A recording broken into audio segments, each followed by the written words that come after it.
திருநாள் கதை.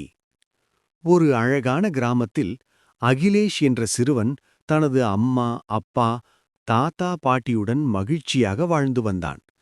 பொங்கல் பண்டிகை நெருங்கி வந்ததால் கிராமமே உற்சாகத்தில் மூழ்கியது. அம்மா, பொங்கல் எதுக்கு கொண்டாடுறோம் என்று அகிலேஷ் கேட்டான். அம்மா சிரித்துக்கொண்டே, சூரியன், மழை, மண்ணு, விவசாயி எல்லாருக்கும் நன்றி சொல்லத்தான் பொங்கல் என்றார். பொங்கல் நாளில் வீட்டின் முன் அழகான கோலம் போடப்பட்டது. புதிய மண்பானையில் பால் ஊற்றப்பட்டது. பொங்கலோ பொங்கல் என்று எல்லோரும் குரல் கொடுத்தபோது பால் பொங்கி வழிந்தது. அகிலேஷ் குதூகலமாக கைதட்டினான். அடுத்த நாள் மாட்டுப் பொங்கல்.